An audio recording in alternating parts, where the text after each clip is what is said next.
by withdrawing his motion for mistrial and or a unanimous and specifically choosing to proceed with the trial represented by the same attorney, plaintiff waived any subsequent argument that a mistrial should have been granted.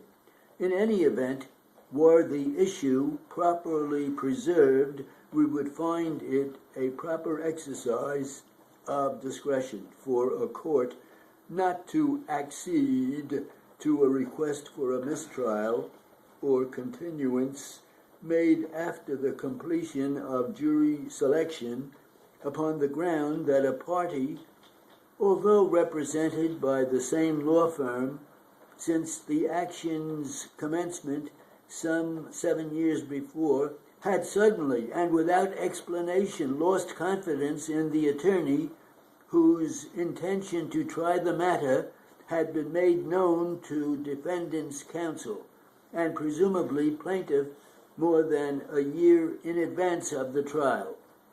The trial court's charge sufficiently interpreted plaintiff's factual contentions with respect to his client based upon labor law sections 200 and 241. The verdict was based on legally sufficient evidence and was not against the weight of the evidence. There is no basis for disturbing the jury's determinations concerning credibility. Defendant's acquittal of 2 counts of robbery in the first degree does not warrant a different conclusion. We decline to intrude into the jury's deliberative process, and we attempted robbery, and it may have been found to be insufficient proof of a completed robbery.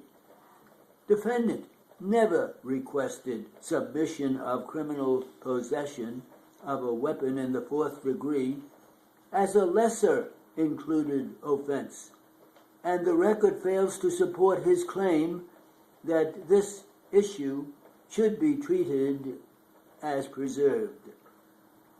We decline to review it in the interest of justice. Were we to review this claim, we would find that there was a reasonable view of the evidence that defendant was guilty of simply possessing the weapon without defending to use intentionally against the victim the other weapon. We perceive no basis for reducing the sentence. All concur. Furthermore, the defendant's motion for summary judgment respecting the balance of the complaint, commonly unanimously affirmed without costs, and appeals from the orders entered June 13, 2000, and on or about August 27, 2001, unanimously affirmed without costs as submitted in the appeal from the existing judgment. Plaintiff's cause of action for bench or breach of the alleged agreement pursuant to which this defendant engaged plaintiff in its exclusive customer being properly dismissed. Plaintiff's waiver of his right to sue for the alleged breach was established by the plaintiff's deposition testimony, in which he acknowledged that he had been aware over a 10-year period that defendant had used other motorers without his approval. It's not a word, motorer? Yeah. Like a motorist? A motorer? Someone who drives a motor truck.